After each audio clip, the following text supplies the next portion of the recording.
Dari jumlah bulan yang 12 itu Allah jelaskan minha arba'atun hurum.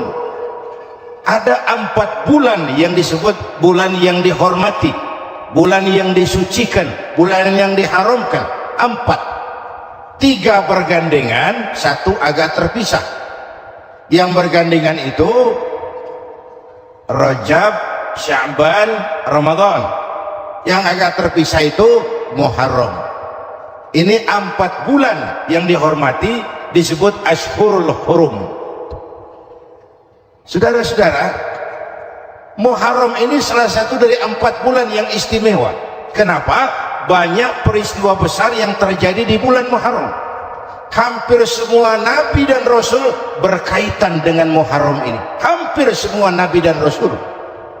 Kita akan kutip beberapa saja dalam konteks kekinian. Pertama, Allah menerima taubatnya Nabi Adam pada hari ke-10 bulan Muharram.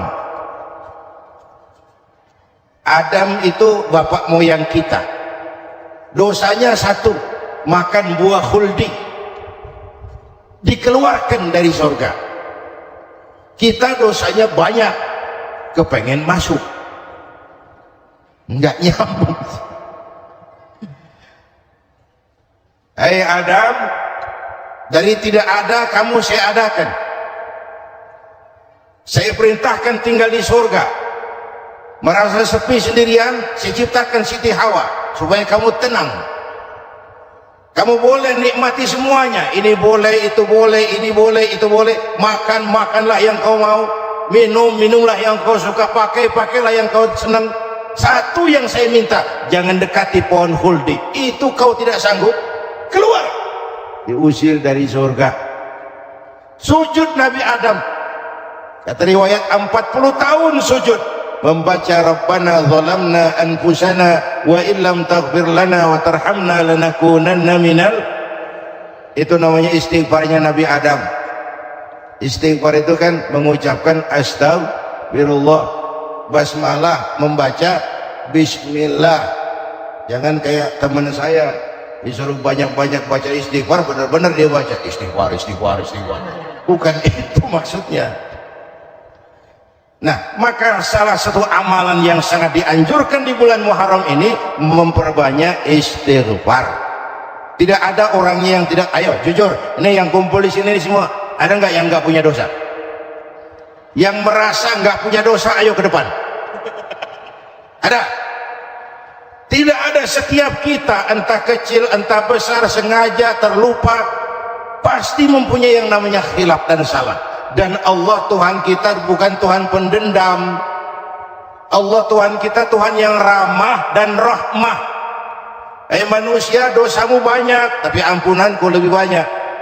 Salahmu besar, rahmatku jauh lebih besar. Kau sujud di hadapanku, aku bangga melihatnya. Kau menangis di hadapanku, aku senyum melihatmu. Kau berjalan menujuku, aku berlari menyambutmu. Karena itu amalan yang sangat dianjurkan di bulan Muharram ini memperbanyak istighfar. Itu kalau istighfarnya Nabi Adam. Ada istighfarnya Nabi Yunus. Ibu kenal Nabi Yunus? Di mana kenalannya? So tahu. Nabi Yunus itu ketika berdakwah kepada kaumnya yang bandel, memberikan peringatan, kalau kalian tidak mau beriman akan turun azab. Kapan Yunus? Akan. Kenapa mesti akan? Sekarang aja kalau mau, saya tungguin. Kurang ajar betul ini umat. Akhirnya Nabi Nuh menghindar dengan perhitungan, kalau azab tidak turun saya sudah jauh. Meragukan janji Tuhan. Lalu naik kapal, dinaiki oleh Yunus, kapal mogok. Dicari siapa biang keroknya nih. Diundi, ternyata Yunus. Sampai 3 kali diundi. Dibuanglah Yunus ke dasar laut, ditelan oleh ikan nun atas perintah Allah. Telan itu Yunus, jangan pakai dikunyah, rusak urusan. Telan saja, simpan di perutmu. Dibawa oleh ikan nun ke dasar lautan. Itu yang oleh Quran dikatakan bertemulah 3 macam kegelapan. Zulumatun salas, gelapnya tengah malam, gelapnya di dasar laut, gelapnya di dalam perut ikan. Itu namanya petang. Mbahnya gelap.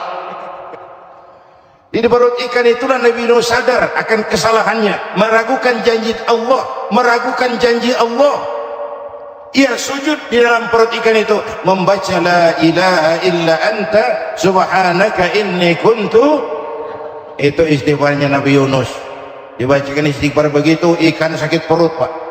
Di dasar laut kemana mau cari apotek? Dia naik ke permukaan, memuntahkan isi perutnya, Nabi Yunus keluar dengan selamat. Itu pun terjadi pada hari ke-10 bulan Muharram. Istighfar intinya itu. Itu amalan utama bulan Muharram, memperbanyak istighfar.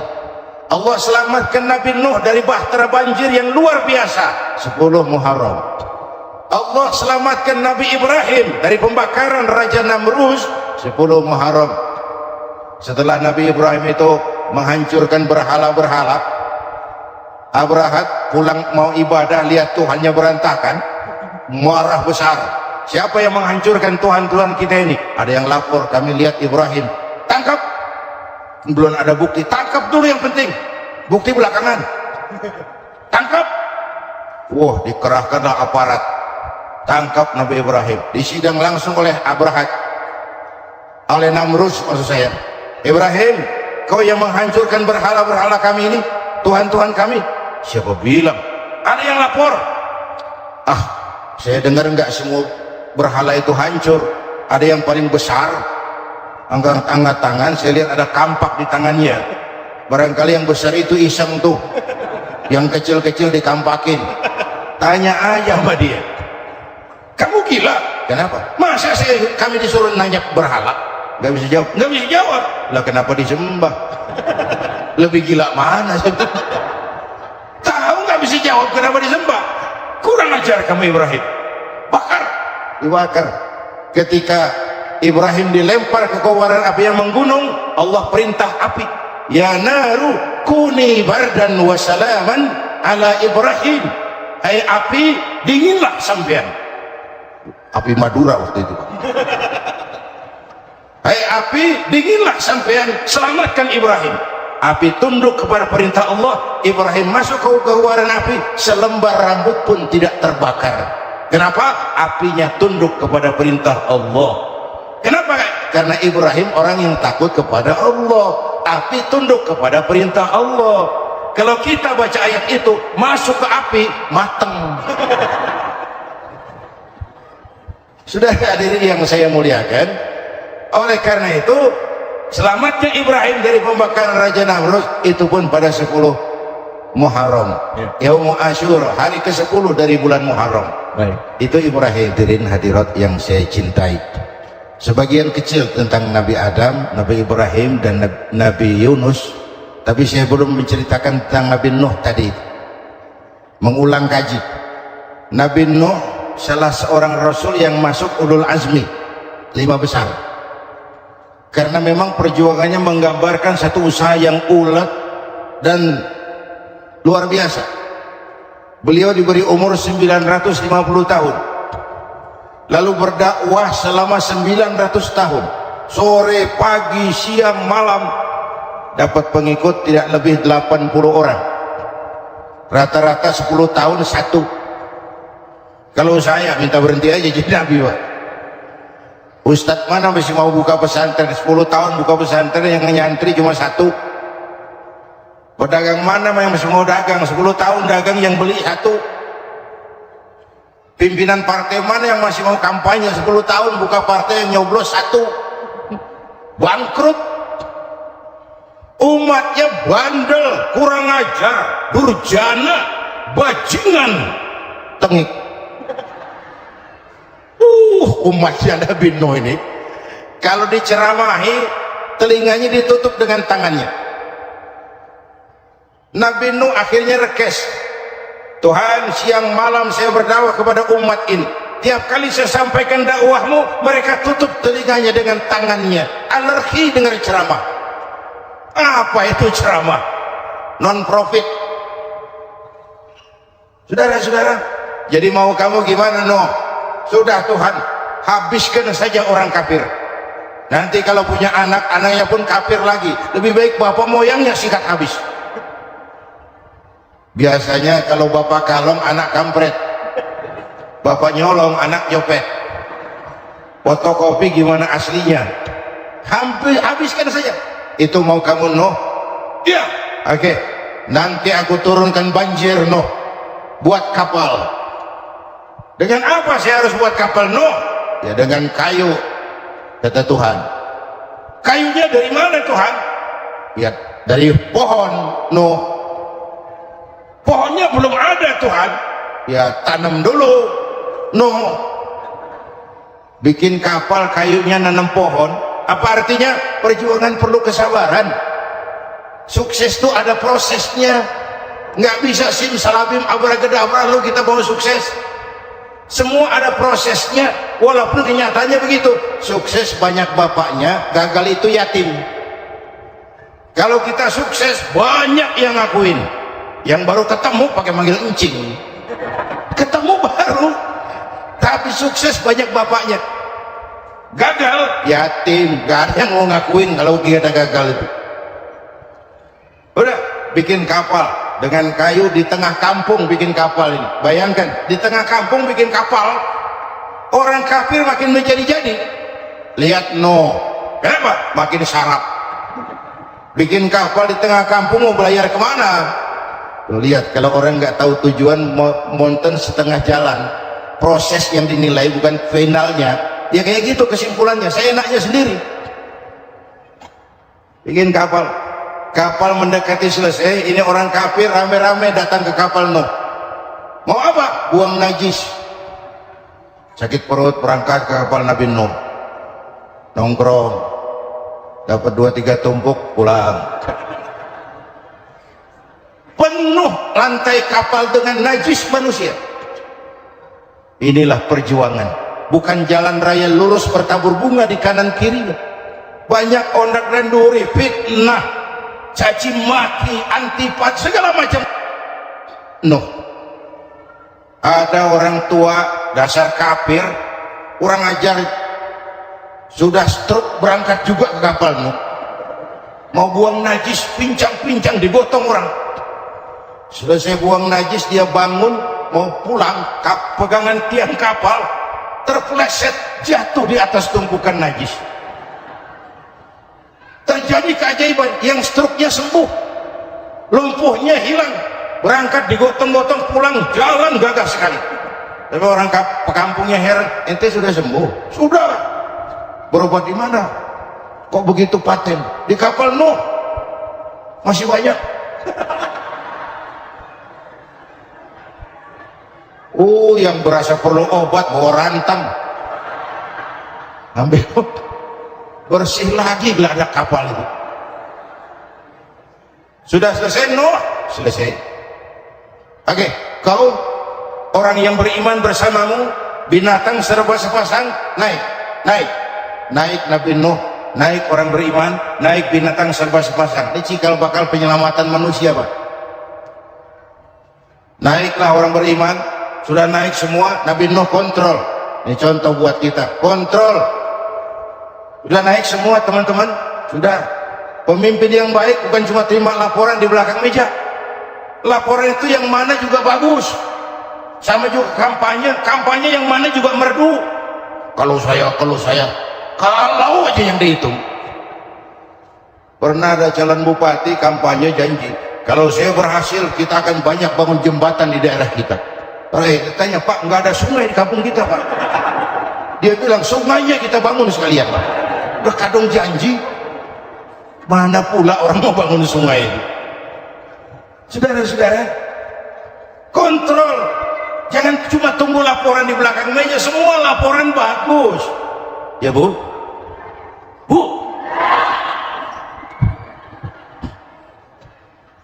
Nabi Nuh kontrol. Sudah naik semua? Sudah, Nuh. Bulan bin bulan naik Nuh.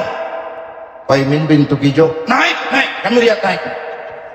Ada orang Jawa juga kayaknya. Ada. Sudah kontrol, Kanan anak saya ikut nggak naik kapal? Kami tidak lihat itu Nuh.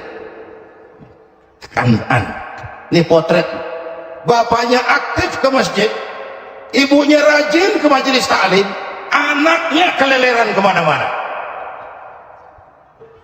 Bukan di sini, di Prancis. Udah di sini insya Allah sama.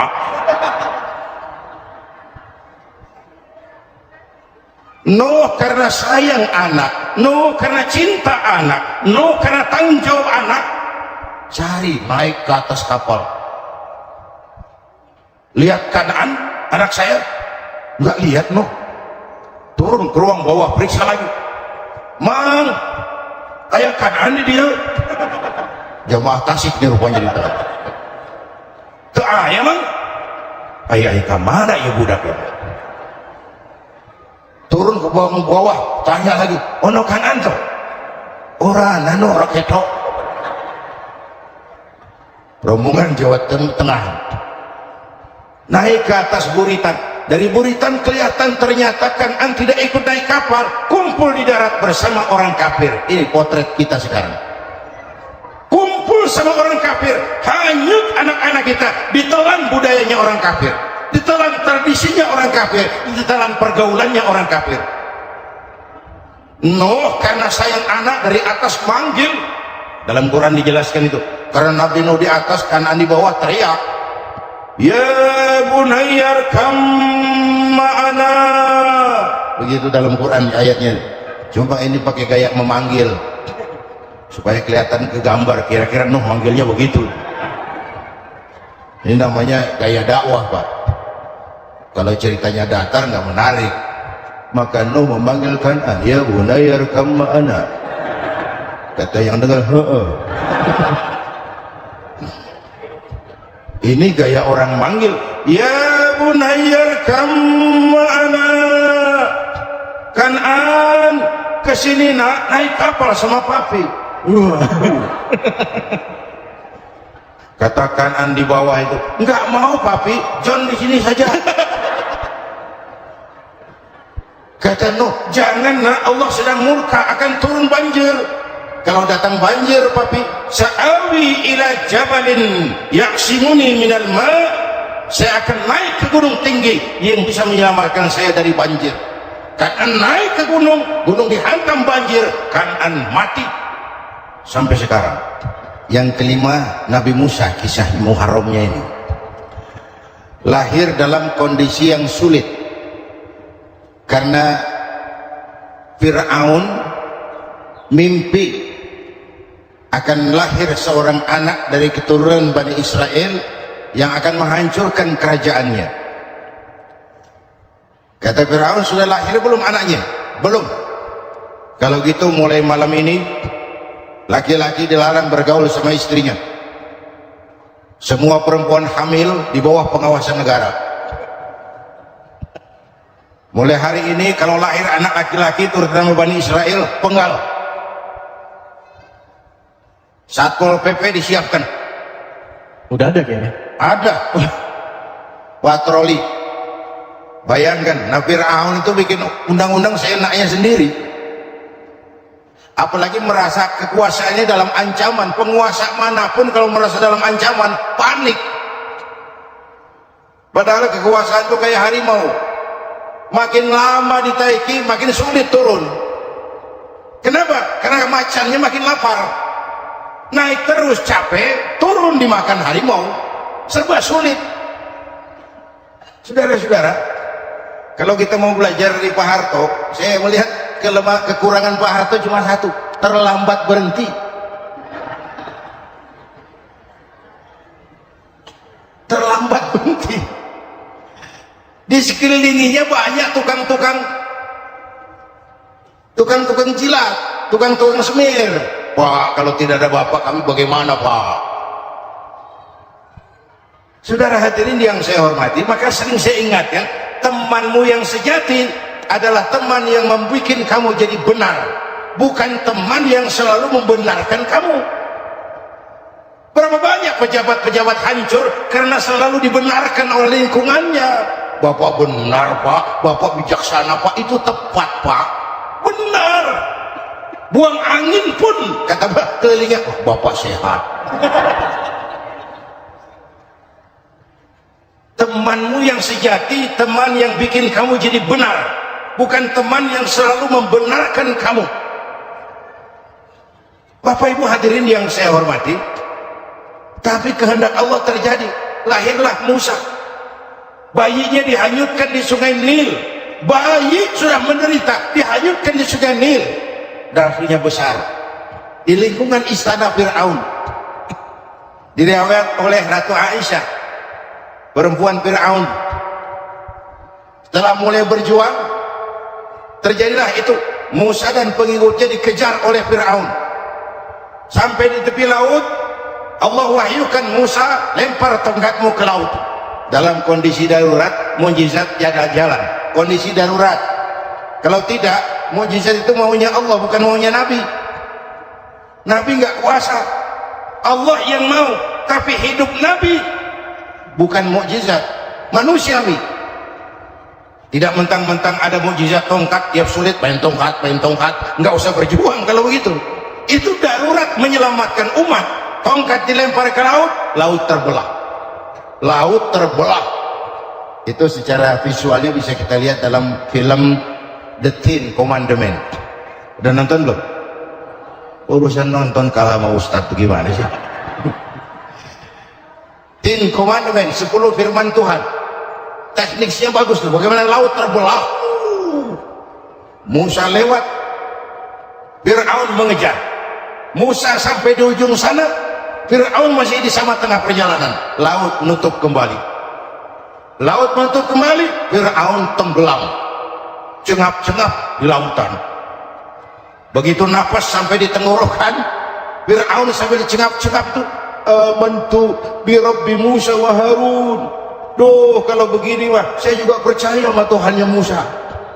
Mereka mau jengkel, goblok loh, terlambat sekarang, tenggelamin terus, modal. Musa selamat, Fir'aun mati, jenazahnya, jasadnya terdampar di pinggir laut. Beberapa waktu kemudian ditemukan orang, dimumi, dibalsam, diawetkan.